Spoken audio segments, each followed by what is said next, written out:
Kisah ini dimulai pada September 1023 di Kekaisaran Teven. Seorang pria berjalan melalui aula mewah menuju ibunya dan mengumumkan bahwa ia telah membawa pangeran kelima bersamanya. Ia mempersembahkan hadiah yang dijanjikan kepada ibunya dan melemparkan kepala pangeran kelima ke arahnya. Wanita itu menatapnya dengan terkejut. Identitas ibu itu terungkap sebagai Stefani Ibu Suri Kekaisaran Tivent. Ia berteriak padanya dengan marah mengecam keberaniannya. Haris Delgado Kaisar Kekaisaran Tivent muncul dan menghadapi Ibu Suri. Ia mengingatkannya bahwa ia memintanya untuk hidup tenang.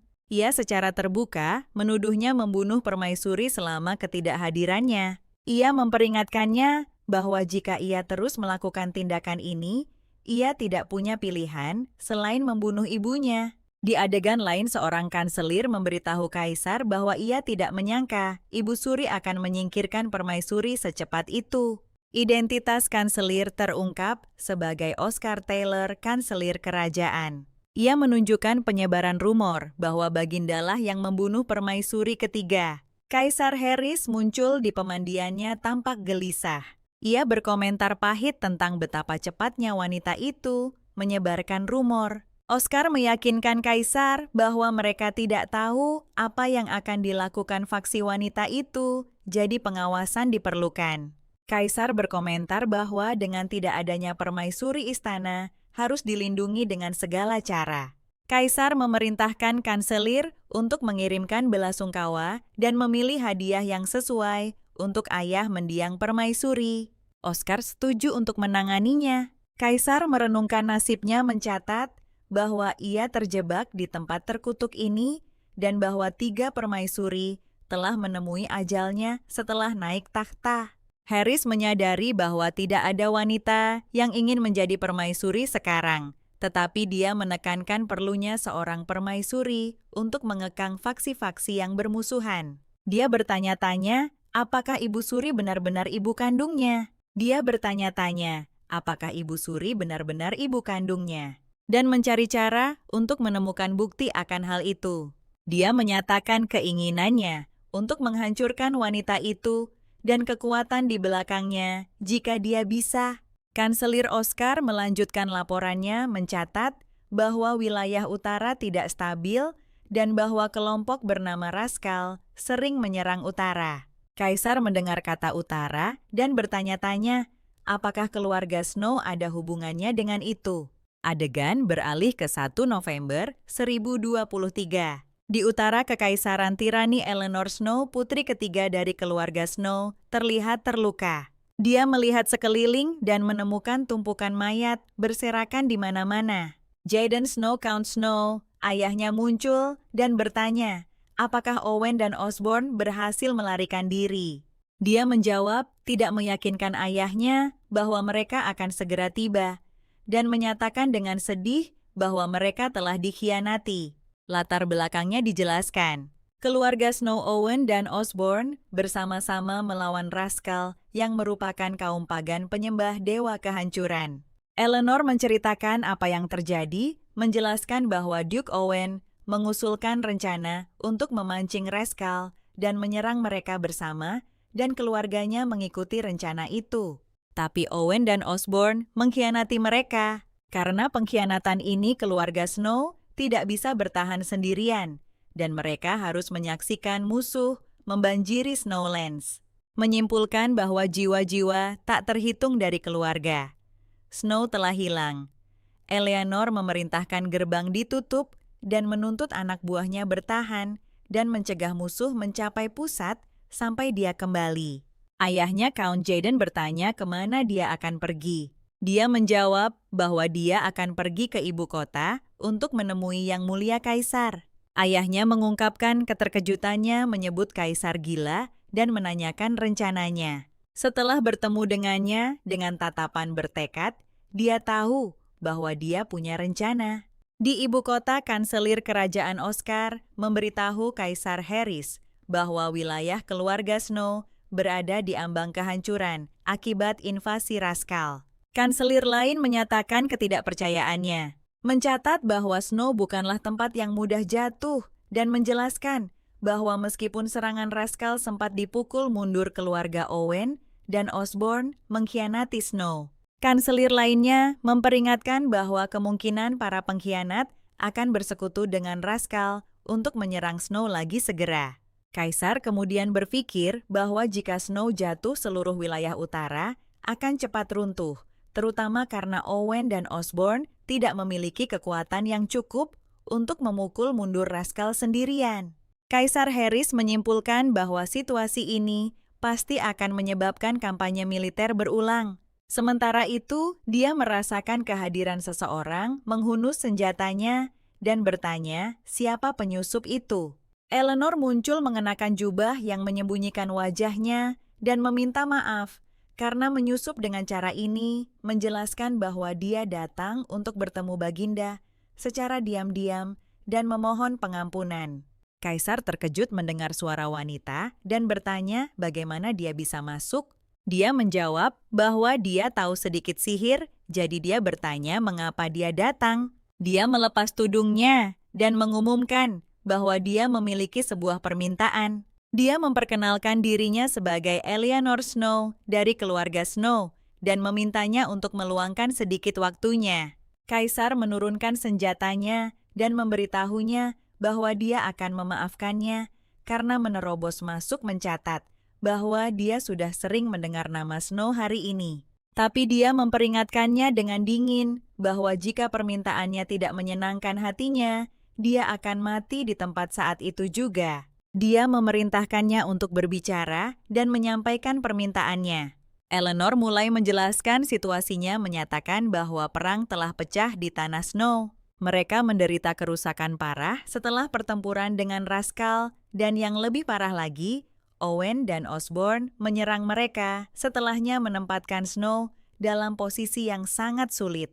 Kaisar berpikir dalam hati bahwa dia awalnya mengira wanita itu adalah penyihir karena cara dia menyusup, tapi sekarang dia terlihat seperti seorang pejuang baginya. Dia menjawab dengan dingin mengingatkannya bahwa sejauh yang dia tahu, wilayah-wilayah bertanggung jawab untuk mengurus urusan mereka sendiri, dan dia tidak berniat ikut campur dalam konflik regional. Eleanor tahu bahwa dia memahami hal itu dengan sempurna dan menjelaskan bahwa apa yang ingin dia tanyakan kepada Yang Mulia adalah sesuatu yang sama sekali berbeda. Dia mengumumkan permintaannya yang berani. Dia ingin menduduki posisi permaisuri yang kosong.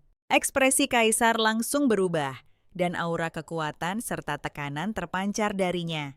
Eleanor merasakan energi yang luar biasa ini dan bertanya-tanya dalam hati apakah dia sedang mengujinya. Dia terkesiap jelas terpengaruh oleh tekanan yang luar biasa. Dia memperhatikan reaksinya dan berkomentar sinis bahwa dia melihat Eleanor ternyata manusia juga selama dia terpengaruh oleh kekuatannya. Dan dia bertanya dengan serius, apakah rumor kematian permaisuri ketiga beberapa bulan lalu sampai ke utara? Dia menjawab dengan tegas membenarkan bahwa rumor inilah alasan langsung kedatangannya kepadanya. Dia menambahkan bahwa jika dia menjadi permaisuri, ada banyak hal yang bisa ditawarkan Snow. Yang Mulia Kaisar Harris menanggapi tawarannya dengan sinisme bertanya, apakah dia pikir dia tidak tahu situasi di Snow, atau apakah dia percaya dia akan peduli atau bahkan berkedip jika Snow jatuh? Dia menjawab dengan tegas membenarkan bahwa dia percaya dia akan peduli. Dia membenarkan jawabannya dengan mengatakan, dia percaya dia peduli karena Yang Mulia, lebih dari siapapun peduli pada rakyat.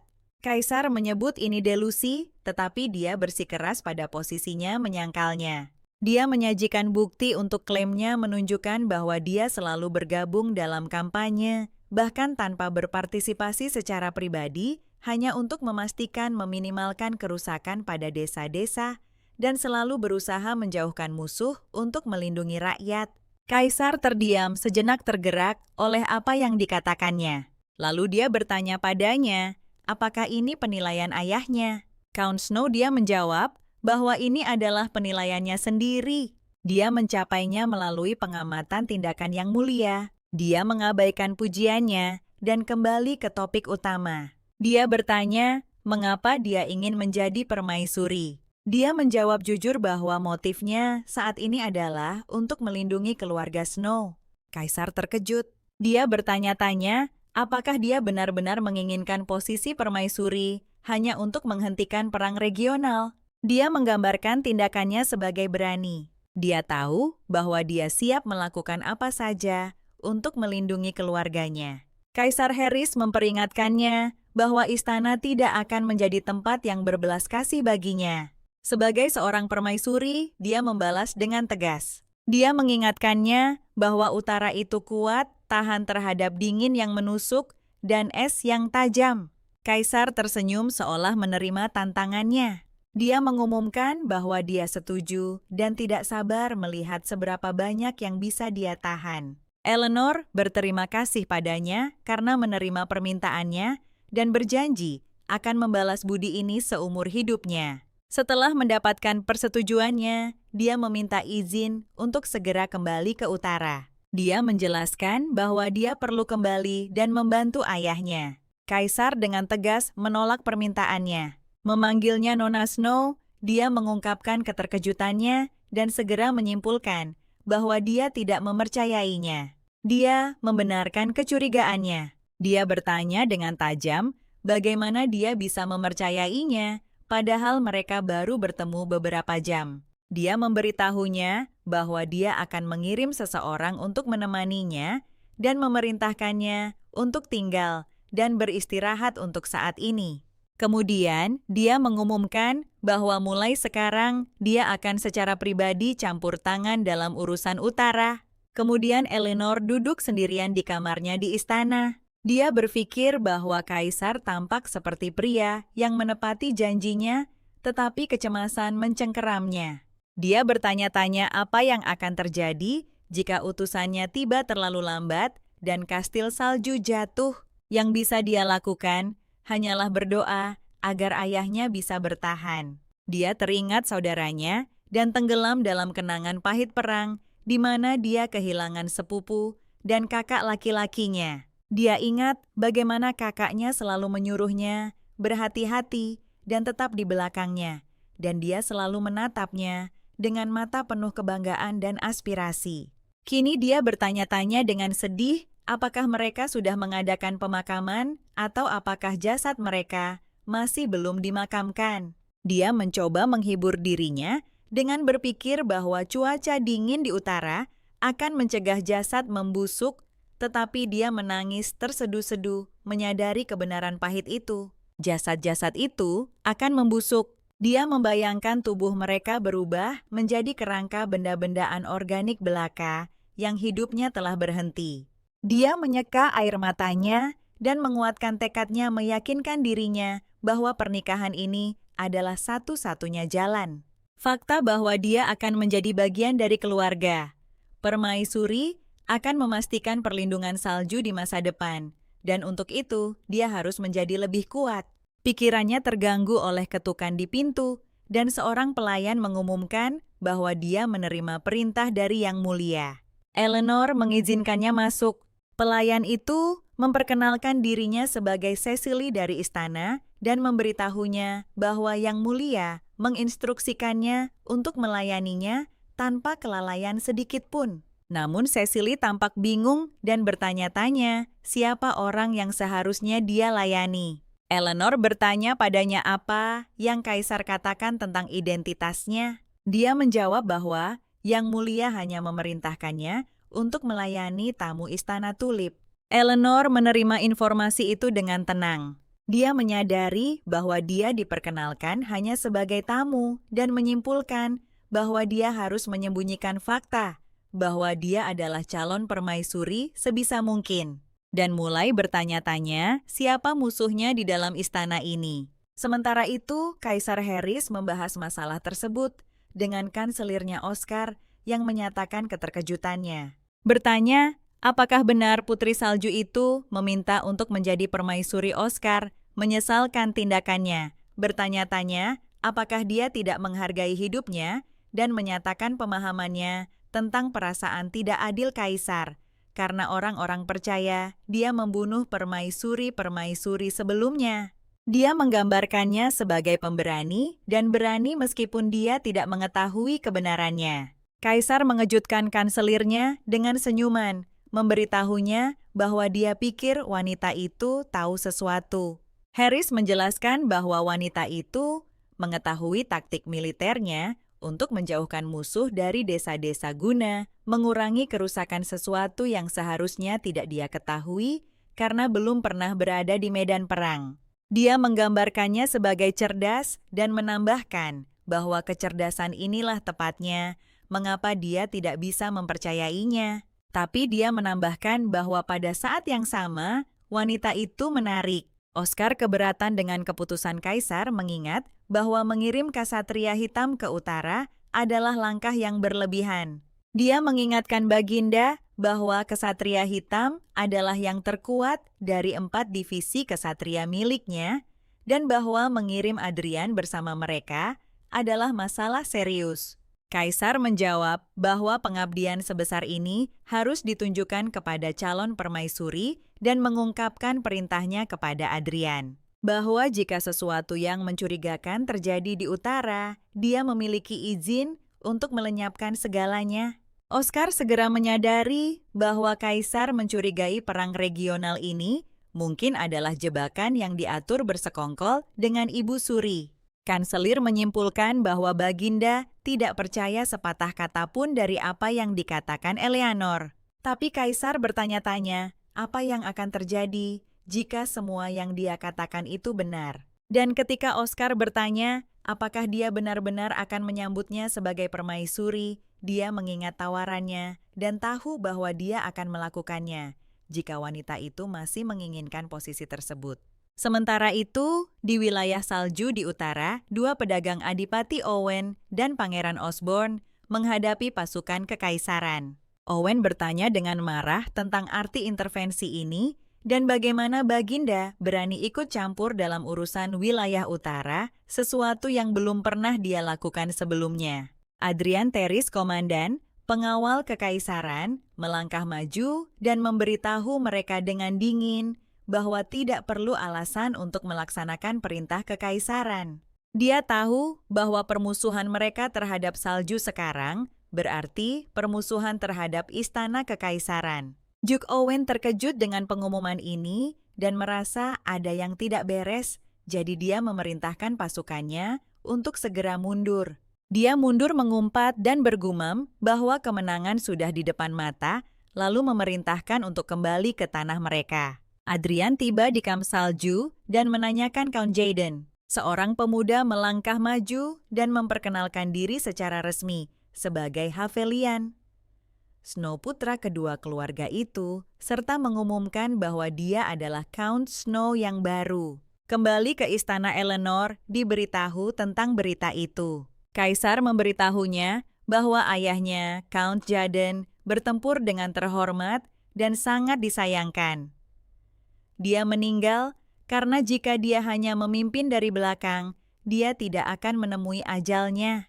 Dia menerima berita itu dengan terkejut dan membisikkan nama ayahnya. Dia teringat ayahnya mengajarinya memegang pedang dan menerima kenyataan pahit bahwa ayahnya telah meninggal. Dia mengoreksi kesalahpahaman Kaisar, menjelaskan bahwa ayahnya seharusnya tidak berada di belakang, yang berarti dia berada di garis depan bertempur, bertentangan dengan apa yang Kaisar maksudkan tentang kematiannya, karena tidak memimpin dari belakang. Dia menyampaikan terima kasihnya kepada Yang Mulia atas bantuannya, lalu menanyakan keselamatan ibu dan saudara-saudaranya.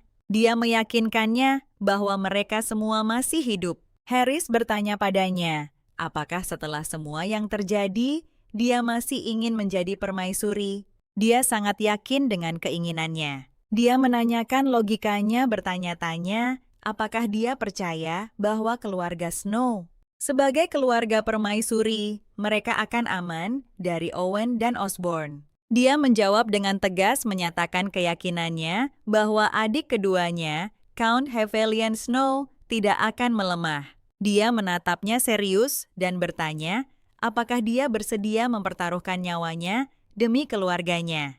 Dia menjawab bahwa ayah dan kakak laki-lakinya meninggal membela keluarga mereka. Lalu dia bertanya dengan nada menantang, apa yang tidak bisa kulakukan? Kaisar menyadari saat dia berbicara bahwa dia mati-matian menahan air mata meskipun kekuatannya terlihat jelas. Dia membuat keputusannya bangkit dan tahu bahwa pernikahan akan dilangsungkan dalam waktu 6 bulan. Eleanor setuju dengan tenang saat Harris berbalik untuk pergi. Dia menambahkan peringatan yang meresahkan, mengatakan dia tidak tahu apakah wanita itu masih akan hidup saat itu. Dia menjawab dengan tenang, menyuruhnya untuk tidak khawatir, dan mengumumkan bahwa pada hari pernikahan, dia akan mengenakan pakaian indah dan tersenyum lebih cerah dari siapapun. Dia menoleh padanya dengan senyum tipis, mengungkapkan antisipasinya untuk hari itu, dan bertanya-tanya betapa cantiknya dia nanti. Kemudian Eleanor duduk sendirian di kamarnya, berbicara kepada mendiang ayahnya, secara rahasia bersumpah bahwa dia tidak akan menangis. Dia bersumpah pada dirinya sendiri bahwa dia tidak akan pernah meneteskan air mata sampai dia bisa menghancurkan semua musuhnya. Dia memperkuat tekadnya menegaskan bahwa dia pasti akan menjadi permaisuri. Dia berpikir bahwa posisi permaisuri hanya dipandang sebagai alat atau boneka untuk mengikat kaisar ke istana dan bahwa permaisuri adalah seseorang yang harus menaklukkan atau membunuh musuh-musuh kaisar, menjadikannya seperti lilin yang bisa padam kapan saja. Dia menyimpulkan bahwa permaisuri di kekaisaran ini tidak memiliki nilai nyata. Tetapi dia tahu dengan tekad bahwa meskipun ini telah terjadi sampai sekarang, hal itu akan berubah mulai sekarang. Dia mengingat peringatan kaisar tentang keselamatannya dan menyimpulkan bahwa ada wanita lain yang menginginkan posisi permaisuri yang menyedihkan itu dan hidupnya akan dalam bahaya. Dia bertanya-tanya siapa saja saingan-saingan itu. Pada saat itu, ketukan di pintu mengganggu pikirannya. Pelayan Cecily mengumumkan bahwa selir kedua dari Istana Mawar meminta untuk menemuinya. Eleanor berpikir dalam hati bahwa saingannya telah datang. Dijelaskan bahwa saat ini ada 4 selir kerajaan, yang pertama di Istana Lily, yang kedua di Istana Mawar, yang ketiga di Istana Krisan, dan yang keempat di Istana Safir. Dicatat bahwa selir kedua Calliope mati-matian berusaha memenangkan hati kaisar dan menduduki takhta. Calliope Rhiannon, selir kedua dari Istana Mawar, memasuki ruangan. Calliope menatap Eleanor dan berpikir dalam hati dengan takjub bahwa Eleanor sangat cantik. Dia tiba-tiba berteriak menyebut Eleanor tidak sopan karena tidak berdiri untuk menyambutnya. Eleanor menatapnya dingin dan berpikir dalam hati bahwa wanita ini adalah orang yang meracuni sarapannya. Sebuah adegan kilas balik menunjukkan pikiran Eleanor mengungkapkan bahwa setengah bulan telah berlalu sejak dia memasuki istana. Dia menjelaskan bahwa setiap kali makan, dia memeriksa racun dengan menusukkan pisau perak ke makanannya. Dia terus menganalisis situasi mengingat bahwa selama setengah bulan, dia telah memeriksa makanannya dengan pisau perak dan kecurigaannya terkonfirmasi 2 hari lalu ketika ujung pisau itu menghitam. Dia sudah curiga bahwa pelayannya Cecily bekerja untuk Calliope memperkuat kecurigaannya. Apakah Cecily adalah satu-satunya yang diizinkan membawa makanan ke Istana Tulip? Meskipun dia mempertimbangkan kemungkinan orang lain di dapur yang menaruh racun kecurigaannya, sepenuhnya terkonfirmasi ketika dia melihat pipi Cecily bengkak setelah percobaan peracunan yang gagal. Artinya, Calliope menghukumnya atas kegagalannya dan sekarang menghadapi Calliope Eleanor menyadari bahwa selir inilah yang mengincarnya. Calliope berteriak marah menuntut mengapa Eleanor diam dan apakah dia mengabaikannya. Dia melanjutkan serangannya, menyatakan bahwa dia tahu segalanya tentang Eleanor Snow. Menuduhnya tanpa malu-malu, mengandalkan reputasi besar keluarga Snow, tetapi dia menunjukkan dengan mengejek bahwa situasi ini kini telah berubah. Dia mencemoohnya mengatakan dia mendengar ayahnya meninggal dan bertanya dari mana kepercayaan dirinya berasal. Eleanor menjawab dengan ketegasan yang tenang, menghadapinya secara langsung dengan mengatakan bahwa dialah yang meracuni makanannya. Calliope terkejut dan tergagap tidak bisa menjawab. Dia mencoba mengelak, mengulang kata racun, dan bertanya mengapa dia akan meracuni makanannya. Eleanor menjawab bahwa dia tidak bermaksud makanannya secara spesifik, tetapi dia mencatat bahwa Calliope tampaknya tahu persis apa maksudnya. Calliope kehilangan kesabaran dan menuduh Eleanor mencoba memfitnahnya dengan omong kosong, berteriak dan bertanya apakah dia pikir Yang Mulia akan mempercayainya. Eleanor menjawab dengan dingin, bertanya, apakah Calliope seorang selir yang bahkan tidak memiliki kasih sayang? Yang Mulia berpikir dia membutuhkan bantuan kaisar untuk menghadapinya. Calliope sangat kesal dan melempar botol parfum ke arahnya, tapi dia menghindar saat botol itu pecah di lantai.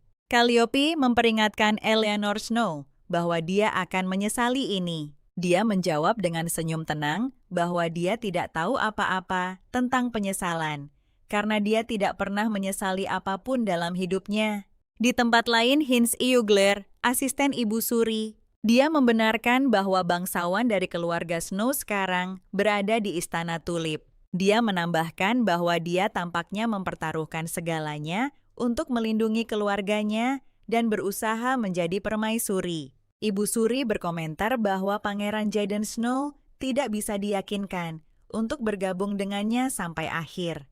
Kemudian dia bertanya kepada asistennya tentang putrinya Eleanor, menanyakan tentang pendiriannya. Adegan beralih ke Franklin Owen, tunangan Eleanor. Dia sedang makan malam, dan ketika temannya memintanya untuk makan pelan-pelan, dia dengan marah memerintahkannya untuk diam dan makan. Identitas temannya terungkap sebagai Persephone Osborne, teman Eleanor. Franklin berpikir dalam hati mengutuk kegagalan perang, berharap dia menentangnya sejak awal. Persephone berpikir mengejek bertanya-tanya tentang penentangan apa yang dia bicarakan. Dia ingat bahwa dia juga yang pertama mengkhianati keluarga Snow. Persephone ingat bahwa suatu hari dia menemukan Adipati Franklin terbangun. Dia menasihatinya untuk tidur mengingatkannya bahwa dia ingin pergi lebih awal besok. Dia menjawab bahwa dia tidak bisa tidur dengan tugas besar di depan mata. Dia bertanya bagaimana dia bisa serius dengan perang ini, padahal dia mengaku mencintai Eleanor. Dia menunjukkan bahwa Eleanor akan hancur jika mengetahui pengkhianatannya. Motif Franklin Owen, tunangan Eleanor, terungkap. Dia berpikir bahwa karena kehancuran yang akan dia rasakan dari pengkhianatan itu, dia harus mengisolasinya sepenuhnya. Dia menggambarkan Eleanor terlalu kuat untuk seorang wanita mandiri dan percaya diri. Meskipun dia mengaku mencintainya, justru kekuatan inilah yang mengganggunya. Dia percaya bahwa jika keluarga Snow dihancurkan, tidak akan ada seorang pun yang tersisa di sisinya. Hanya dengan begitu, dia akan tunduk padanya dan menjadi patuh. Adegan beralih ke masa kini.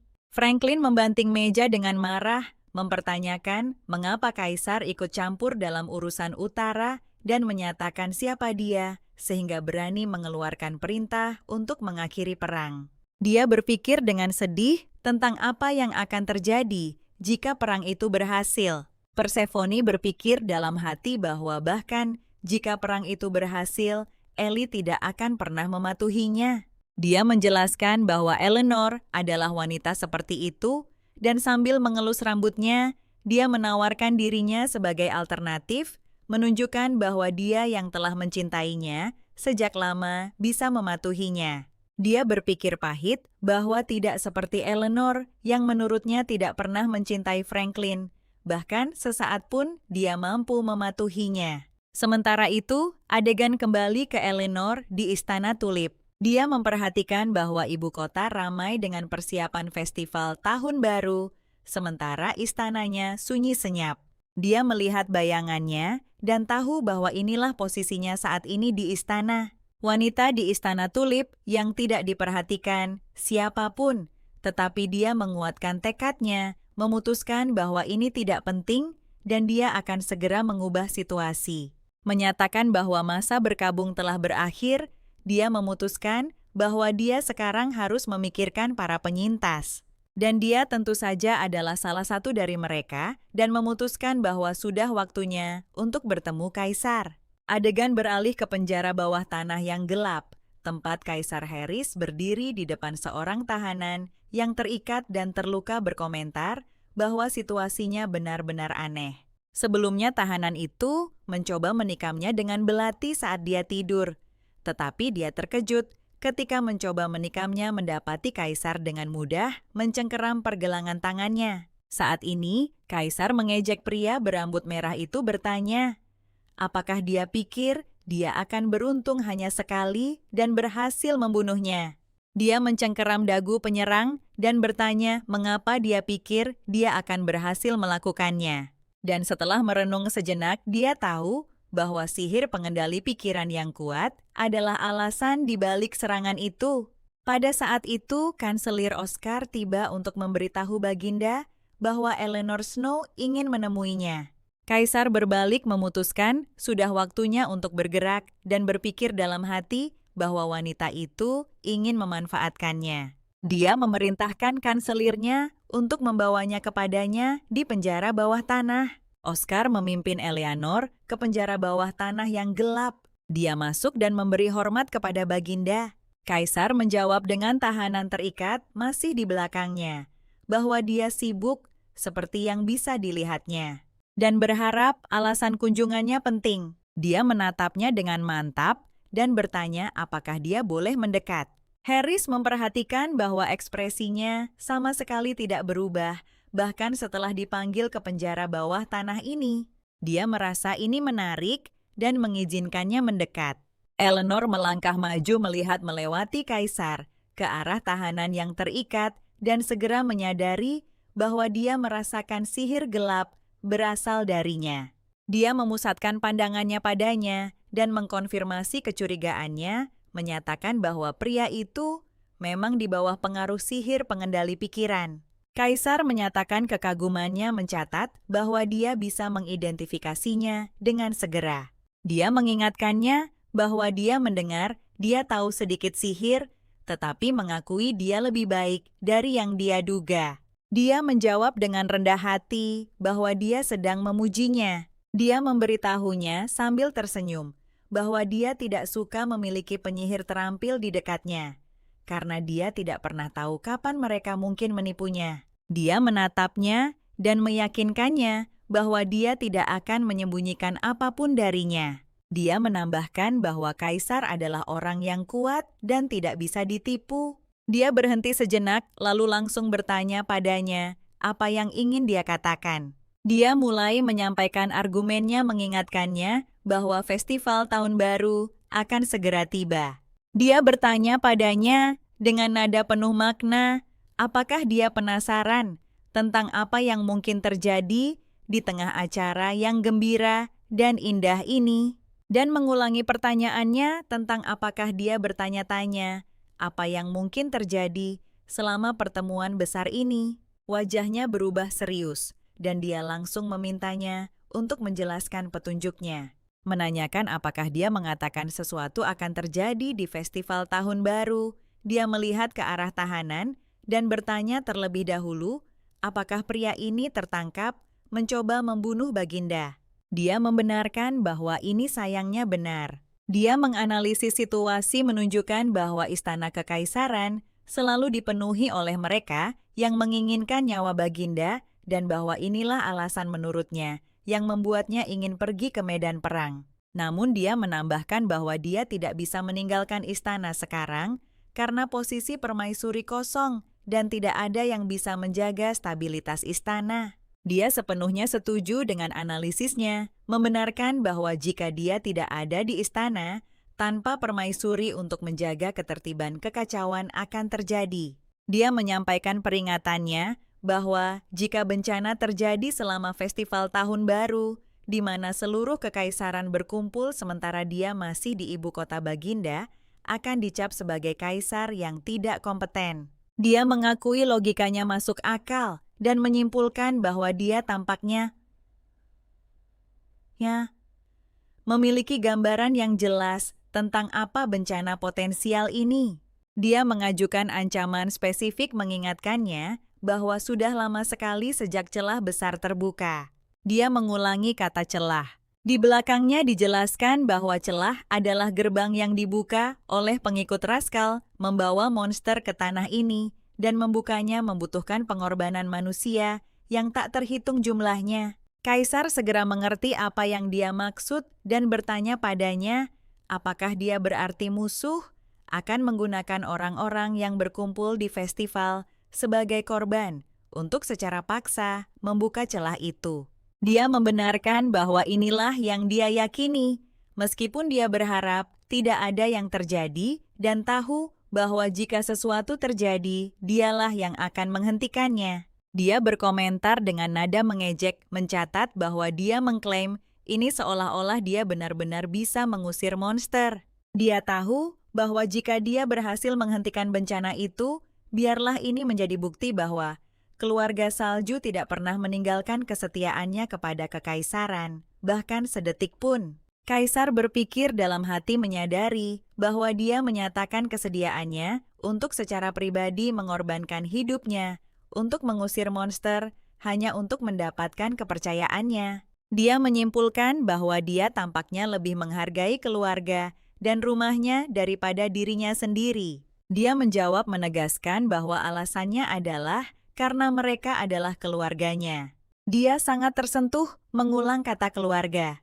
Dia memikirkan arti memiliki keluarga yang layak dilindungi, bahkan dengan mengorbankan nyawa, dan diam-diam mengakui bahwa dia hampir iri padanya karenanya. Dia membuat janji terakhirnya, mengatakan bahwa jika dia menjadi permaisurinya, dia juga akan mempertaruhkan nyawanya untuk melindunginya secara pribadi. Dia terkejut dengan berita ini dan menatapnya dengan takjub. Sesaat dia membenarkan janjinya, hanya menyatakan bahwa ketika dia menjadi permaisuri kaisar, akan menjadi bagian dari keluarganya.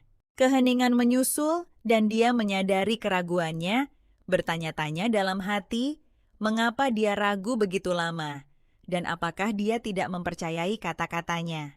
Dia berpikir melihat tahanan berambut merah itu, bahwa meskipun ada sihir kendali padanya, dia masih hidup. Dia mencatat bahwa pria itu memiliki ketahanan yang mungkin bisa dia manfaatkan. Harris tahu pidatonya mengingatkannya pada janjinya untuk mempertaruhkan nyawanya demi melindunginya. Lalu dia bertanya padanya dengan serius, apakah dia juga bisa mematahkan sihir cuci otak yang mempengaruhi pria itu. Dia menjawab bahwa dia yakin itu mungkin selama prosesnya tidak membunuhnya. Kaisar setuju dan memberinya tawaran jika dia berhasil mematahkan cuci otak dan mengungkapkan dalang di baliknya, dia akan mengizinkannya untuk menjaga pria itu di sisinya. Eleanor terkejut bertanya-tanya dalam hati bagaimana. Yang Mulia tahu dia menginginkan pria ini. Dia menjawab pertanyaan tak terucapnya, menjelaskan bahwa dia memperhatikan tatapan serakahnya ke arah tahanan sejak dia masuk. Dia bertanya-tanya dalam hati, apakah keinginannya begitu jelas? Dia menambahkan dengan mengejek, mengomentari ironi aneh, bahwa wanita yang akan menjadi istrinya menatap pria lain dengan begitu hangat sampai-sampai dia hampir merasa cemburu. Dia menjadi serius dan memperingatkannya mengatakan, bahwa meskipun dia membutuhkan seseorang di istana pria ini, dulunya adalah musuh. Dia memperingatkannya bahwa jika dia tidak bisa mematahkan cuci otak itu, pria ini mungkin suatu hari akan mengarahkan pedangnya ke lehernya. Dia tersenyum percaya diri dan bertanya padanya, apakah dia benar-benar berpikir dia akan mati oleh pedang seperti itu? Kaisar mengomentari kepercayaan dirinya dan dia menjawab bahwa dia hanya garang menambahkan dengan dingin bahwa pada akhirnya calon suaminya tidak melindunginya. Dia terkejut dengan jawabannya dan berkomentar dengan takjub bahwa dia akan menikahi pria dingin seperti dia. Dia menjawab terus terang bahwa dia menikahinya karena dia menginginkan kekuasaan dan tahu bahwa ada orang-orang yang juga ingin dia hadapi dengan pedangnya. Dia mengakui ini benar-benar menakutkan dan bahwa dia harus berdoa agar pedang ini tidak diarahkan padanya. Dia meletakkan tangannya di dada dan membuat janji baru. Padanya menyatakan bahwa pedangnya tidak akan pernah dalam keadaan apapun diarahkan kepada keluarganya, yang berarti dia sekarang adalah bagian dari keluarganya. Setelah hening sejenak, dia setuju dan memerintahkannya untuk membawa pria itu bersamanya. Dia berterima kasih padanya dan berjanji bahwa dia akan membawakannya jawaban yang dia cari. Begitu dia pergi, Eleanor berpikir bahwa dia tampaknya yakin akan kegunaan kata-katanya dan mengingat tahanan yang sekarang menjadi hasil tak terduganya, berkomentar dalam hati bahwa itu sama sekali tidak buruk. Dalam perjalanan kembali, dia menabrak seseorang. Pria itu terkejut dan segera meminta maaf dan dia memperhatikan penampilannya menyerupai rakyat jelata dan bertanya-tanya mengapa dia berada di Istana Tulip. Dia menjawab dengan gugup bahwa dia sedang berkeliaran di taman. Dia bertanya dengan tajam apakah dia seorang tukang kebun dan dia dengan enggan setuju. Dia memutuskan untuk mengujinya, memerintahkannya untuk menunjukkan keahliannya. Dan saat dia berjalan pergi, dia memberitahunya sebagai referensi bahwa dia menyukai begonia. Pria itu melihatnya pergi dan identitas aslinya terungkap. Ion Bastide, wakil kapten Ksatria Putih. Dia berkomentar pada dirinya sendiri bahwa mengetahui calon permaisuri menyukai begonia adalah panen tak terduga lainnya. Kembali ke kamarnya. Eleanor berdiri di dekat jendela dan memikirkan begonia, mengingat bagaimana bunga-bunga itu selalu mekar di taman Istana Salju.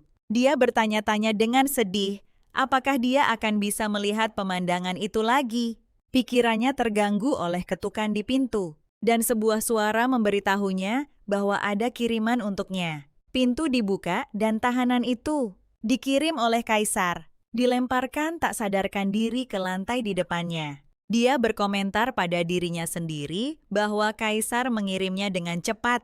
Dia menatap tahanan yang dibawa kepadanya dan menyadari sesuatu yang aneh. Dia bertanya-tanya pada dirinya sendiri bagaimana pria yang tadinya penuh luka itu kini tampak baik-baik saja. Tanpa luka, kanselir kerajaan Oscar Taylor muncul untuk memberitahunya bahwa bagindalah yang menyembuhkannya. Dia berpikir pada dirinya sendiri bahwa ini luar biasa.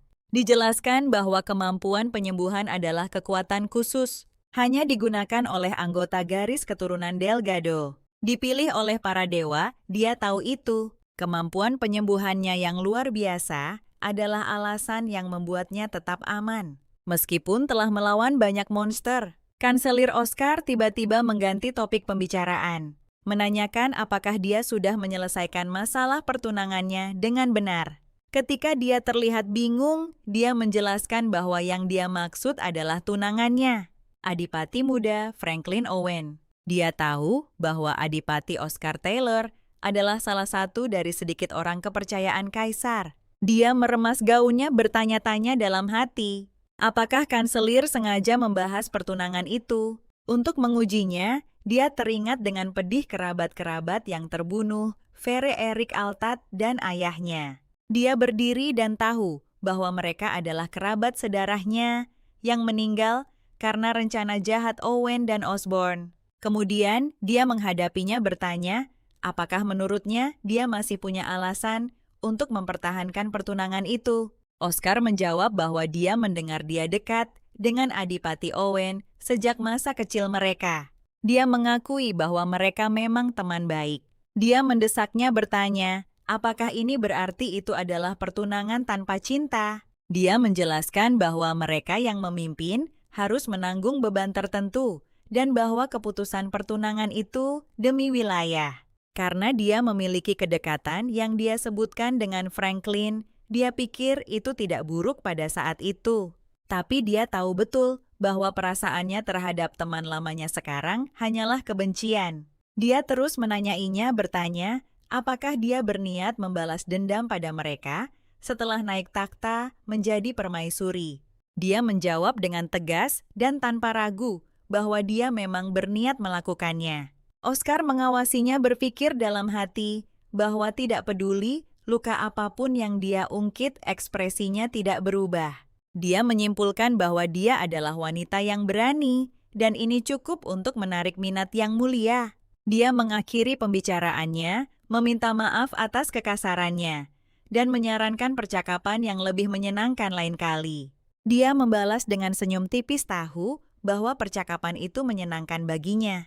Kemudian, Eleanor kembali ke tahanan dan memeriksanya dengan cermat, memperhatikan kulitnya yang kecoklatan dan rambut merahnya, bertanya-tanya apakah dia berasal dari kerajaan Barat Bran. Dia meletakkan tangannya di dekatnya untuk merasakan sihir dan tahu bahwa pria itu berada di bawah mantra dominasi yang sangat kuat. Dia menganalisis tingkat mantranya dan bertanya-tanya dalam hati, siapa di dunia ini yang berada di balik sihir sekuat ini? Dia memusatkan kekuatannya dan mulai mematahkan mantranya. Energi ungu gelap meledak saat sihir itu hancur dan pria itu tiba-tiba terbangun. Terengah-engah dan berteriak, dia bangkit dengan kasar dalam keadaan terkejut. Jadi dia meletakkan tangannya di bahu pria itu untuk menenangkannya dan memperkenalkan diri. Dia adalah Eleanor Snow, nyonya barunya. Dia menanyakan namanya, tetapi pria itu tetap diam. Dia berkomentar bahwa semangatnya terlihat sangat garang. Dia mengulurkan tangannya dan menggenggam tangan pria itu, menyebabkan energi sihir mengalir. Karen mengerang kesakitan. Dia menjelaskan kepadanya bahwa sihir cuci otak telah dipatahkan. Itulah sebabnya dia bisa merasakan sakit sekarang. Dia menasihatinya bahwa lebih baik baginya untuk segera menjawabnya. Dia mengulangi pertanyaannya tentang nama pria itu. Dia akhirnya menjawab bahwa namanya adalah Karen. Dia mengulangi nama Karen dan berkomentar bahwa itu adalah nama yang indah. Dia terus menanyainya, bertanya, apakah dia mengingat hal lain? Dia menjawab bahwa semua ingatannya kabur, tetapi dia menambahkan bahwa hanya satu hal yang jelas dalam ingatannya. Dia tahu dengan jelas bahwa dia membunuh ibunya dengan tangannya sendiri. Karen mengingat sebuah suara. Mungkin suara dalang yang memberitahunya bahwa sekarang tidak ada yang tidak bisa dia bunuh dan bahwa dia harus patuh jika diberi perintah. Lalu suara itu bertanya padanya, apakah dia mengerti? Dia bereaksi terhadap ingatan yang menyakitkan ini. Eleanor memperhatikan reaksinya dan menunjukkan bahwa sesuatu tampaknya telah kembali ke ingatannya. Dia memberitahunya bahwa terlepas dari apa yang dia ingat, hanya ada satu hal yang membuatnya penasaran sekarang. Dia bertanya langsung kepadanya, siapa yang memerintahkannya untuk membunuh kaisar. Dia menatapnya dan bertanya, apakah dia akan membiarkannya hidup jika dia memberitahunya? Dia hanya tersenyum cerah, senyum misterius sebagai tanggapan.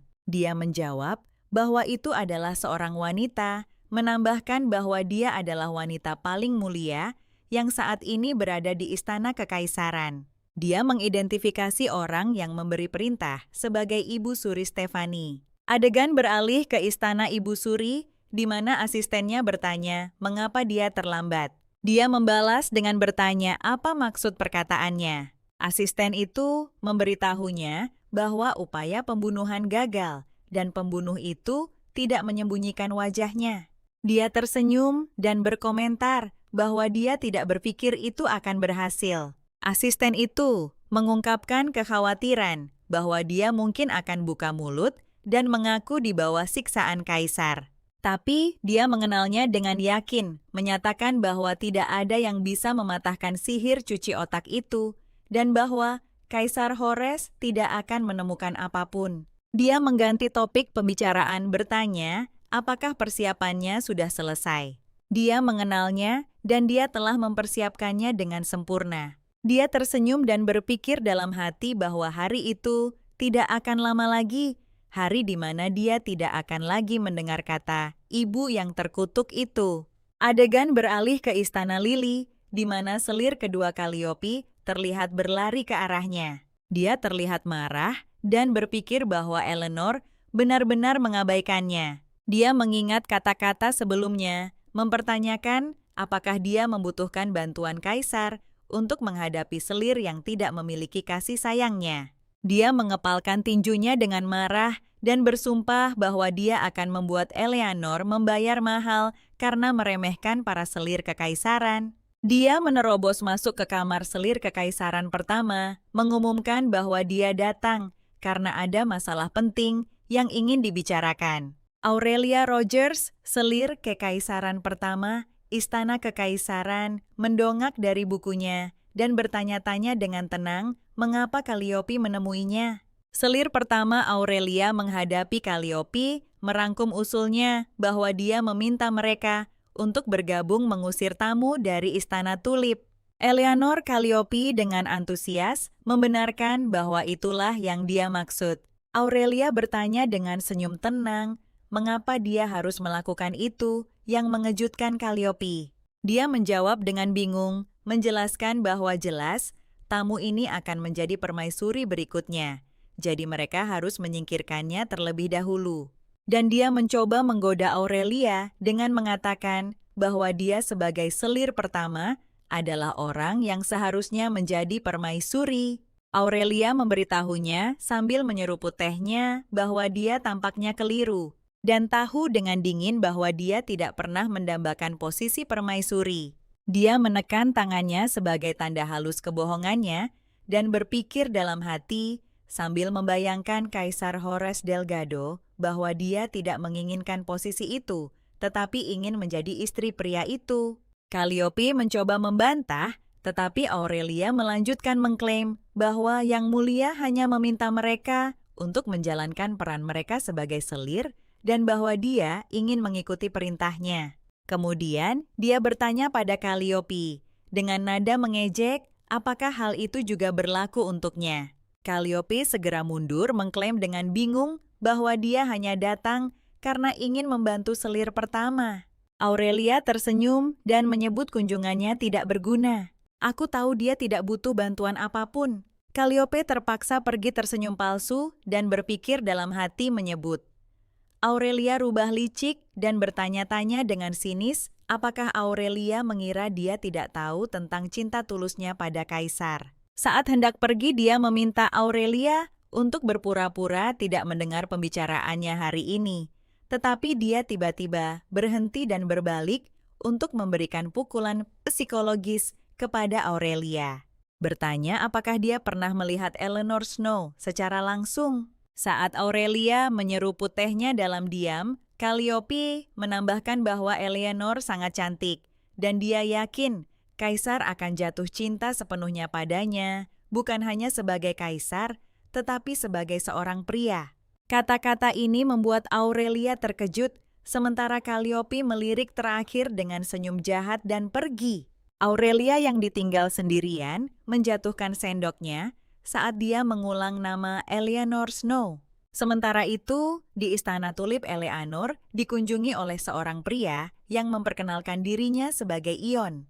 Bastide tahu bahwa dia menerima perintah dari Yang Mulia Kaisar untuk melayani tamu Istana Tulip. Dia merasa suaranya terdengar familiar. Dia segera teringat tukang kebun yang dia tabrak sebelumnya dan tahu bahwa itu adalah suara yang persis sama.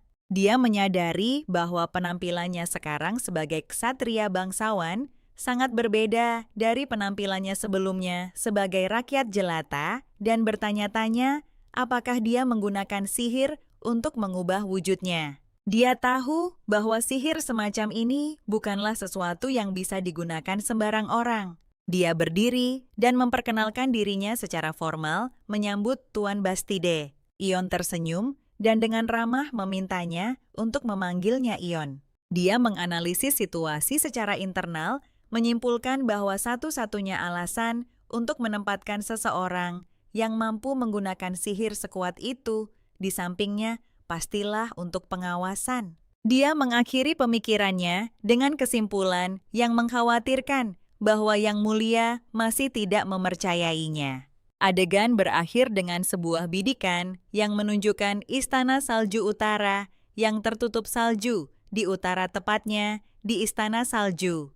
Havelian Snow bangsawan baru berpikir bahwa penghuni istana tetap aman berkat utusan kaisar dan merasa sangat lega karenanya. Adik laki-lakinya Aster Snow, putra bungsu dari keluarga bangsawan Snow, mendekatinya dan bertanya, apakah saudari mereka, Eleanor, aman? Evelyn menjawab sambil tersenyum, mengetahui bahwa Eleanor kuat tidak seperti Aster yang membuatnya kesal. Dia menambahkan bahwa Aster perlu bekerja lebih keras. Seekor merpati pos tiba dan kedua bersaudara itu menyadari itu dari Ellie. Kedua bersaudara itu membaca surat itu yang di dalamnya dia memberitahu mereka bahwa dia akan menjadi permaisuri sebelum musim panas. Dia memperingatkan mereka bahwa pasukan yang membunuh permaisuri-permaisuri sebelumnya mungkin akan menargetkan keluarga Snow, tetapi dia akan mencoba menundanya sebisa mungkin. Dia tahu bahwa dia tidak akan pernah memaafkan Owen dan Osborne, dan dia yakin Havelian merasakan hal yang sama. Dalam suratnya, dia menyarankan sebuah rencana strategis, dimulai dengan Osborne menjelaskan bahwa tanahnya tandus dan dia bergantung pada perdagangan, serta memerintahkan untuk memutus jalur perdagangannya. Kemudian Aster berkomentar bahwa ini persis seperti kakaknya. Dia merencanakan strategi untuk menyelamatkan mereka, bahkan saat dia jauh. Dia melanjutkan dalam suratnya, meminta mereka untuk tidak bersedih atas ketidakhadirannya, meskipun istana kekaisaran dingin itu lebih hangat daripada utara. Dan dia tahu bahwa dia selalu menemukan cara untuk bertahan hidup sendiri. Havelian berpikir saat dia membaca bahwa dia mengatakan itu, tetapi dia tahu betapa sulitnya sendirian. Di tempat di mana dia tidak mengenal siapapun, dia bersumpah pada dirinya sendiri bahwa dia tidak akan merasa kasihan atas pilihannya. Karena dia tahu, dia tidak menginginkan belas kasihan. Sebaliknya, dia bersumpah bahwa dia akan meratakan jalan yang dia lalui dari tempatnya di utara kembali ke Eleanor di istana. Dia berpikir bahwa hanya 2 hari tersisa sampai festival tahun baru. Dia mengingat rencananya yang telah dia beritahukan kepada kaisar bahwa musuh akan menggunakan orang-orang yang berkumpul di festival sebagai korban untuk menciptakan celah. Dia ingat merasa bahwa dia mempercayainya saat itu, tapi sekarang dia khawatir karena dia belum mengambil tindakan balasan apapun. Dia bertanya-tanya apakah dia masih tidak mempercayainya, terutama karena Eon, pengawasnya berdiri di luar pintunya. Bahkan saat ini, dia memutuskan tidak ada pilihan lain dan dia harus menemui kaisar secara langsung untuk menanyakannya. Dia bertekad bahwa dia harus mencegah pengorbanan warga sipil yang tidak bersalah. Saat dia berdiri, Eon yang berdiri di pintu mengumumkan bahwa Yang Mulia Kaisar telah tiba untuk menemuinya. Harris masuk dan Eleanor menyambutnya. Dia melihat Karen bersembunyi di balik tirai. Kaisar tersenyum dan berkomentar bahwa sungguh menakjubkan bagaimana dia berhasil mematahkan orang itu. Pencucian otak, Karen. Pikirnya dalam hati dengan terkejut, bertanya-tanya. Bagaimana dia tahu tempat persembunyiannya yang tidak terlihat di ruangan itu? Dia memberitahunya bahwa nama pria itu Karen, dan ingatannya masih kabur karena sihir.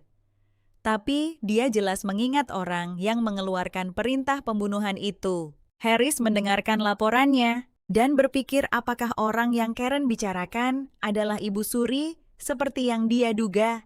Eleanor menjawab, ya, tapi dia menyarankan Yang Mulia untuk membiarkan orang ini sendiri untuk saat ini. Dia bertanya padanya, mengapa demikian? Dia menjelaskan bahwa kekuatan yang mendukung orang ini sangat besar dan hanya kesaksian dari Karen tidak akan cukup untuk menjatuhkan mereka. Dia setuju dengannya mencatat bahwa bahkan ketika dia memerintahkan kepala saudaranya, Pangeran kelima untuk dipenggal itu berlalu tanpa keributan apapun. Dia menyarankan rencana alternatif bahwa alih-alih menargetkan kepala secara langsung, mereka harus memotong lengan kanannya. Dia langsung tahu bahwa yang dia maksud adalah asisten Hinsa Eugler dan berpikir bahwa dia sudah mengetahui bahwa Hinsa adalah perencana Ibu Suri. Dia melanjutkan rencananya menjelaskan bahwa kesaksian Karen akan mengungkapkan nama Hinz. Dan ketika nama ini keluar dari mulut pembunuh yang berani menyerang Kaisar Ibu Suri, tidak akan bisa melindunginya dengan mudah. Dia menambahkan bahwa jika terjadi sesuatu selama festival seperti yang dia peringatkan sebelumnya, mereka juga bisa menyalahkan dia dan tahu bahwa dialah yang akan menciptakan bukti yang diperlukan untuk menghukumnya. Setelah sesaat hening darinya, dia bertanya-tanya pada dirinya sendiri, apakah sarannya berlebihan? Dia menjawab tidak tahu bahwa sarannya sangat valid. Lalu dia tiba-tiba berdiri dan mengajaknya keluar dari kastil bersamanya. Sekarang dia terkejut dan bertanya mengapa mereka keluar. Dia menjelaskan bahwa penampilan mereka bersama dalam kencan akan membuat musuh berpikir dia tidak tahu apa-apa. Dia setuju dengan validitas rencana ini. Dia menambahkan sambil tersenyum bahwa dengan meninggalkan istana bersamanya, tangan-tangan yang mengincarnya untuk dibunuh akan menjadi sibuk. Artinya, mereka akan mencoba bergerak dan bertanya padanya dengan nada mengejek, apakah dia akan baik-baik saja. Dia menjawab sambil tersenyum, mengklaim bahwa dia mudah kesepian dan mendambakan perhatian. Dia mengulurkan tangannya padanya, dan mereka pergi keluar bersama dalam acara publik di tengah keheranan dan bisikan orang-orang. Orang-orang terkejut melihatnya, dan mereka bergegas membungkuk kepada putra kekaisaran. Eleanor menyadari mereka terkejut hanya dengan melihatnya, yang memang diharapkan mengingat reputasinya yang buruk sebagai kaisar yang terkenal kejam. Dia berpikir bahwa Ibu Suri pasti telah memperketat kendalinya dengan berhasil menggambarkan dia sebagai kaisar gila yang membunuh 3 permaisuri. Dia melanjutkan pemikirannya bahwa seorang kaisar yang secara pribadi pergi berperang seharusnya dipuji bukan dicela. Dia menoleh padanya dan tahu bahwa sudah waktunya untuk memulai kencan. Dia membawanya ke toko pakaian di mana dia duduk dan menunggunya sementara dia mencoba gaun. Dia menatapnya dengan kekaguman diam-diam. Ketika dia keluar mengenakan gaun, baru dia mengatakan padanya bahwa dia terlihat luar biasa. Dia menambahkan sambil menatapnya bahwa dia cantik. Jadi, dia tersenyum malu-malu. Sementara itu, kabar kencan itu sampai ke selir Calliope yang awalnya menolak untuk mempercayainya. Salah satu pelayannya berteriak bahwa dia jelas mendengar Eleanor Snow pergi berkencan dengannya. Calliope meledak dalam kemarahan berteriak bahwa Yang Mulia bukanlah tipe yang suka berkencan. Tapi dia berhenti tiba-tiba tahu bahwa ini bukan saatnya untuk marah, melainkan dia harus memanfaatkan kesempatan ini. Dia bertanya kepada pelayannya dengan cerdik, apakah istana tulip kosong? Pelayan itu membenarkannya dengan gugup. Dia tersenyum licik dan memberikan sebotol kecil kepada pelayannya, memerintahkannya untuk mengambilnya. Cleo memberikan botol itu kepada pelayannya dan memerintahkannya untuk menuangkan isinya ke dalam pencuci muka Eleanor Snow. Pelayan itu bertanya dengan gugup tentang isi botol itu, dan dia menjawab bahwa itu adalah racun yang merusak kulit. Pelayan itu ketakutan. Dia bertanya dengan gembira, membayangkan wajah Eleanor membusuk. Dia bertanya, apakah dia pelayan bersemangat melihat reaksi Eleanor saat wajah cantiknya hancur? Lalu dia tertawa histeris sementara pelayan itu memegang botol dengan cemas. Sementara itu kencan antara Harris dan Eleanor berlanjut. Dia berkomentar dengan nada mengejek bahwa Eleanor mengambil banyak darinya merujuk pada pakaian mahal itu. Dia menjawab mengenakan gaun baru, bertanya-tanya apakah beberapa potong pakaian bisa menyebabkan sedikit goresan pada martabat yang mulia. Dia tertawa mendengar jawabannya. Dia menunjukkan bahwa rumor tentang seorang kaisar yang menikmati kencan dengan seorang wanita pasti akan menyebar selain rumor tentang dirinya secara pribadi dan bertanya apakah dia bisa menerima ini. Dia menjawab bahwa inilah yang persis dia inginkan. Dia bertanya padanya, mengapa dia menginginkan itu? Dia menjelaskan bahwa orang membuat kesalahan saat cemas, dan dia hanya berharap kesabaran musuhnya tidak terlalu dalam. Dia tersenyum berkomentar bahwa dia penasaran bagaimana Count Snow membesarkannya. Dia menjawab bahwa ayahnya mengajarinya untuk tidak pernah mempercayakan hidupnya kepada orang lain. Dia berkomentar bahwa itu nasihat yang bagus, menambahkan bahwa dia tidak punya siapapun yang mengajarinya. Jadi dia harus belajar melalui pengalaman. Dia menatapnya dengan tertarik. Dia berkomentar bahwa mungkin inilah mengapa dia tumbuh begitu berwibawa dan luar biasa. Dia memberitahunya bahwa dia mengatakan hal-hal yang paling aneh, lalu mengganti topik bertanya-tanya. Apakah dia penasaran mengapa dia tetap diam sejauh ini tentang ancaman yang akan datang di festival? Dan menambahkan bahwa mungkin dia curiga dia mengorbankan rakyat jelata untuk menjebak musuh-musuhnya. Dia berhenti sejenak. Dia menjawab bahwa dia penasaran, tetapi dia tidak mencurigainya. Dia bertanya padanya, apakah dia memperhatikan jalan yang mereka ambil. Dia menjawab, ia mencatat bahwa itu tampak seperti area yang paling ramai. Dia mengonfirmasi pengamatannya, menjelaskan bahwa jika musuh merencanakan sesuatu, inilah tempatnya. Dia mengungkapkan bahwa saat mereka berjalan, dia menempatkan batu-batu sihir untuk membentuk penghalang total 37 batu. Dia menjelaskan bahwa bahkan jika sesuatu terjadi dengan panduan yang tepat, orang-orang bisa mengungsi dengan aman.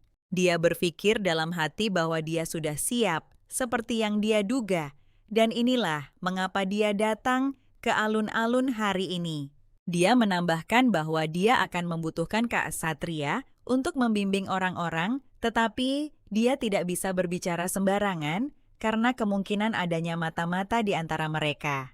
Dia setuju bahwa ini benar. Dia berpikir dalam hati bahwa wanita itu tahu persis apa yang mengkhawatirkannya, dan wanita ini terus mengejutkannya. Dia memintanya untuk tidak memberitahu siapapun, dan dia akan menanganinya. Dia bertanya padanya dengan kebingungan apa maksud perkataannya, dan dia menjawab bahwa dia sendiri sudah cukup. Dia tahu bahwa mulai besok dan sampai akhir festival, dia akan datang ke sini setiap hari untuk bersiap-siap. Dia bertanya padanya dengan sinis apakah dia bercanda tentang cukup sendiri. Dia menjawab bahwa dia benar-benar serius dan bertanya dengan berani. Apakah wanita yang terpilih sebagai permaisuri keempat tidak bisa mengurus sebanyak ini? Dia berkomentar bahwa dia tidak pernah menyangka hal ini dari seorang permaisuri. Dia menjawab dengan menantang dan memintanya untuk melihatnya. Dia menambahkan bahwa permaisuri keempat akan mencapai apa yang tidak pernah dia duga. Dia tiba-tiba mendekatinya dan dengan lembut menyentuh wajahnya. Dia tiba-tiba menarik diri menyadari apa yang dia lakukan dan bertanya-tanya dalam hati, terkejut dengan apa yang baru saja dia lakukan. Eleanor berkomentar bahwa musim dingin ibu kota hangat dan menambahkan, dan begitu juga Anda yang mulia. Sementara itu, di Istana Tulip Karen berpikir untuk melarikan diri. Mengingat sekarang adalah waktu yang tepat, tanpa ada siapapun di sekitar dia, teringat percakapan yang dia lakukan dengan Eleanor sebelumnya. Setelah mengakui identitas orang yang memerintahkan pembunuhan itu, dia bertanya padanya, apakah dia akan membiarkannya hidup sekarang setelah dia mengatakan yang sebenarnya. Dia menjawab, tentu saja. Dia tahu bahwa dia menepati janjinya. Dia menuntut agar dia membiarkannya keluar dari istana. Dia bertanya padanya kemana dia akan pergi jika dia pergi. Dia menjawab bahwa dia akan pergi kemana saja. Kemana saja dia bisa bebas. Dia mengulang kata kebebasan dan bertanya-tanya apa yang akan dilakukan seseorang yang menghabiskan seluruh hidupnya sebagai pembunuh bayaran jika tiba-tiba diberi kebebasan. Dia menunjukkan bahwa dia kemungkinan besar akan terus membunuh. Karena orang hanya bisa melakukan apa yang mereka tahu dan bertanya padanya, apakah ini kebebasan yang dia inginkan. Dia malah menawarinya karena dia telah menyelamatkannya untuk tetap di sisinya dan melayaninya dengan setia untuk mempelajari hal-hal selain pembunuhan. Dia memintanya untuk menemukan betapa indahnya dunia ini dan apa yang bisa dia lakukan di dunia ini. Dia berjanji padanya bahwa ketika saatnya tiba, dia akan memberinya kebebasan sejati. Dia mengulang dua kata terakhir, memikirkan arti kebebasan sejati. Kembali ke masa kini, saat dia sedang berpikir untuk melarikan diri, pelayan Cecily memasuki ruangan. Dia melihatnya mendekati kosmetik Eleanor dan tetap bersembunyi. Dia menaruh racun di botol sabun cuci muka Eleanor. Karen menyaksikan adegan itu dalam diam. Kemudian Cecily dengan cepat keluar dari ruangan. Dia berpikir dalam hati apakah seseorang meracuni Eleanor yang cantik, tetapi memutuskan bahwa masalah ini tidak menyangkut dirinya. Kemudian Eleanor kembali ke ruangan utama. Dia duduk setelah kembali dari perjalanannya dengan Kaisar. Dia bertanya padanya, apakah semuanya baik-baik saja? Dia menjawab berbohong bahwa semuanya baik-baik saja. Cecilia masuk dan mengumumkan bahwa dia telah menyiapkan makanan. Eleanor melihat ke arah makanan dan mengundang Karen untuk makan. Perutnya keroncongan, dia bertanya, apakah Nyonya tidak akan makan?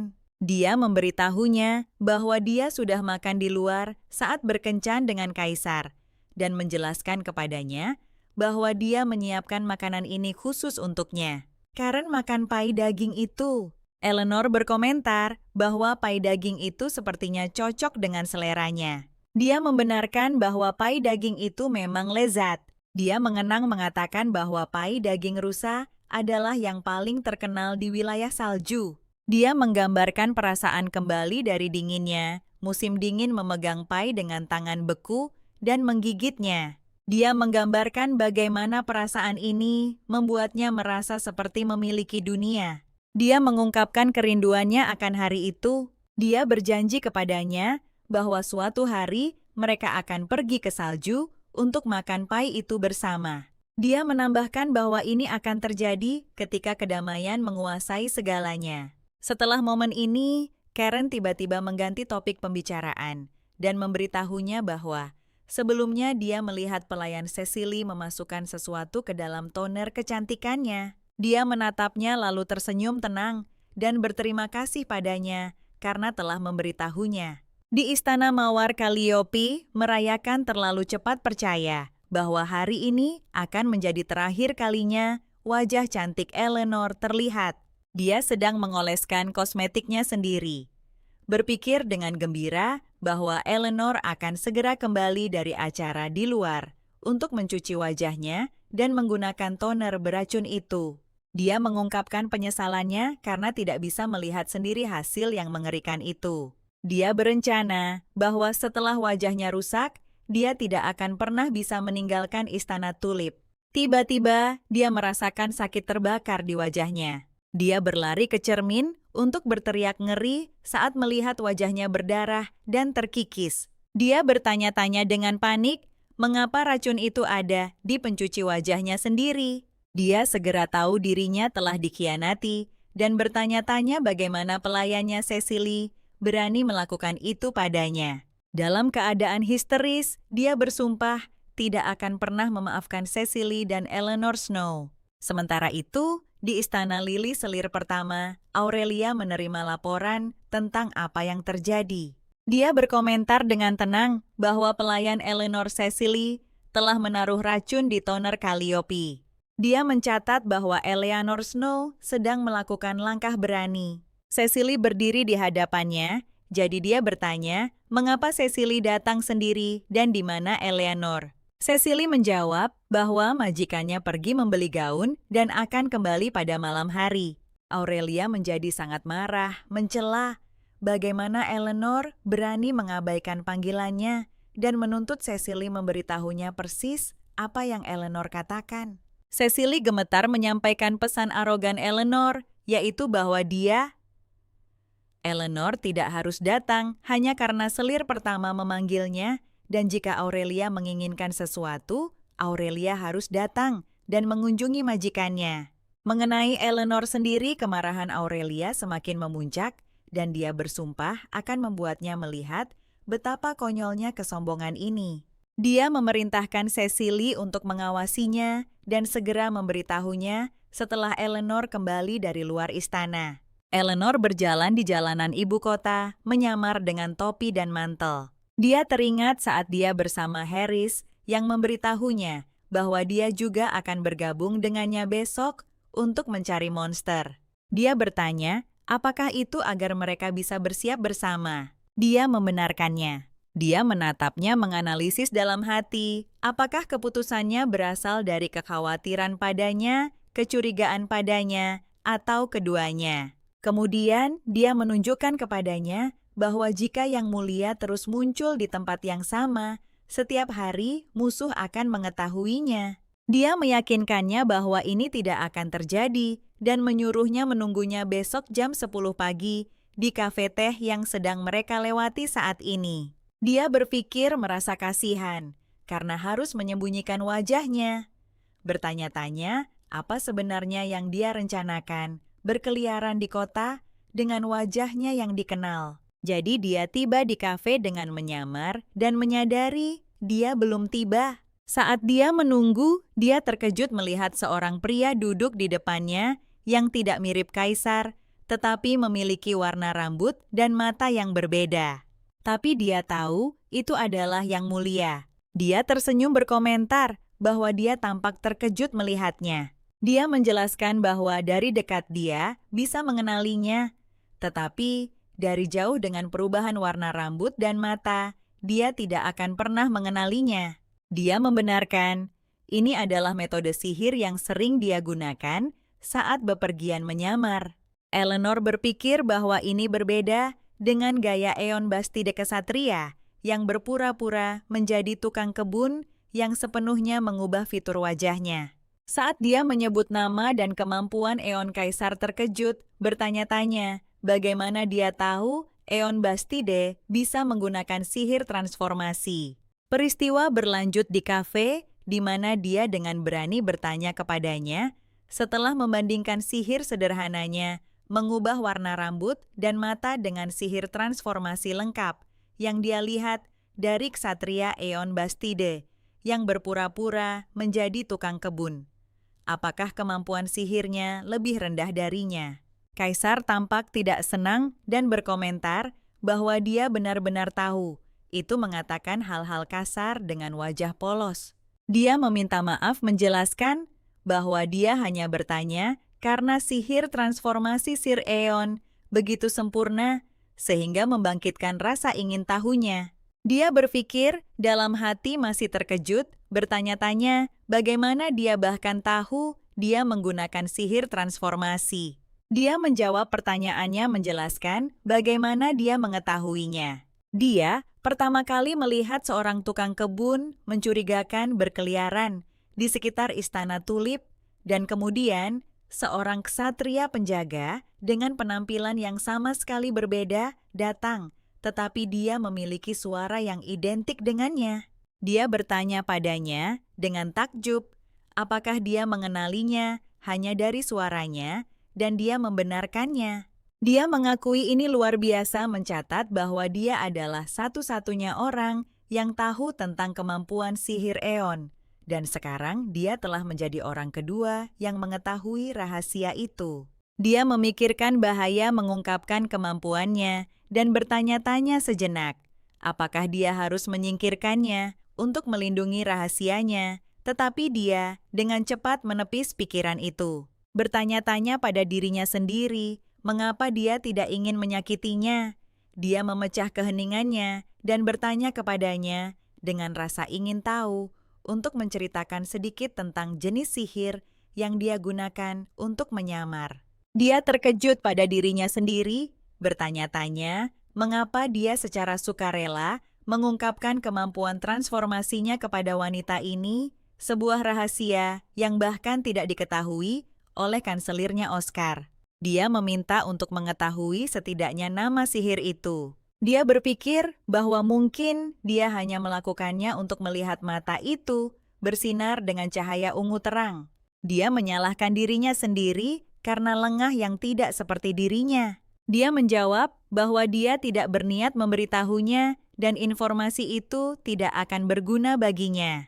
Dia menjawab dengan cerdik menyarankan agar dia memberitahunya dulu lalu biarkan dia memutuskan apakah informasi itu berguna atau tidak. Dia tersenyum sendiri mengomentari bahwa di saat-saat seperti ini, dia terlihat seperti anak kecil. Dia mencoba mengalihkan pembicaraan bertanya, apakah dia sudah sarapan. Dia segera menyadari dia mengalihkan pembicaraan. Dia mendesaknya bertanya, apakah dia menolak menjawab, karena ini adalah rahasia yang tidak boleh diungkapkan kepada siapapun. Dia mengiyakan. Dia menganalisis situasi dengan cerdas, menyimpulkan bahwa meskipun itu rahasia dia, menunjukkannya padanya. Dia bertanya apakah dia melakukan itu untuk menguji seberapa baik dia menyimpan rahasia. Dia terkejut dengan kemampuannya membaca niatnya dan membenarkan analisisnya. Benar menambahkan bahwa dia menantikan untuk melihat berapa lama dia akan menjaga rahasia itu. Dia tersenyum dan memberitahunya bahwa bibirnya hanya akan terbuka di depannya. Dia segera memahami isyaratnya dan bertanya, apakah maksudnya dia akan terus mengganggunya untuk mengungkapkan rahasia itu. Dia tersenyum dan mengakui dia tanggap. Dia tertawa mendengar jawabannya. Dia mengalihkan pembicaraan lagi dan bertanya, apakah wilayah salju juga mengadakan festival pada waktu seperti ini setiap tahun? Dia menjawab dengan antusias, memastikan bahwa selama festival Tahun Baru Salju turun lebat dan orang-orang membuat patung salju. Dia menambahkan bahwa mereka mengumpulkan salju mewarnainya dan melakukan ritual melemparnya ke arah Gunung Arlan. Dia menanyakan alasannya. Dia menjelaskan bahwa mereka melakukan ini sebagai permohonan kepada Gunung Arlan, berharap monster tidak akan turun dari gunung tahun ini. Dia melanjutkan deskripsinya tentang festival salju di kafe, menjelaskan bahwa ketika banyak bola salju berwarna-warni dilemparkan tinggi secara bersamaan, pemandangan itu terlihat seperti ribuan bunga mekar di musim dingin. Dia berkomentar bahwa pemandangan itu sungguh indah. Harris menatapnya dan berkomentar bahwa ini adalah ujian yang sangat berat, dan dia bingung dengan kata-katanya.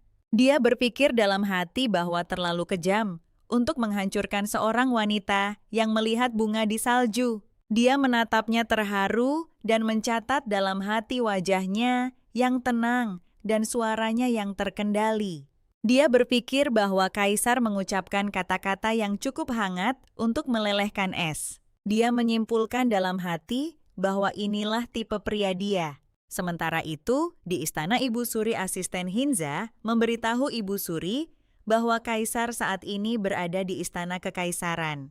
Dia mengetahui laporannya mencatat bahwa para tetua akan tiba besok dan orang-orang sibuk mempersiapkan festival besok. Dia menjawab dengan tenang bertanya, apakah itu benar? Asisten itu bingung dengan jawabannya dan dia menjelaskan bahwa semuanya tampak terlalu sempurna dan justru itulah yang membuatnya khawatir. Dia memberitahu asistennya bahwa dia harus mempercepat rencana itu. Dia memutuskan acara itu akan terjadi hari ini, saat ini juga, bukan besok.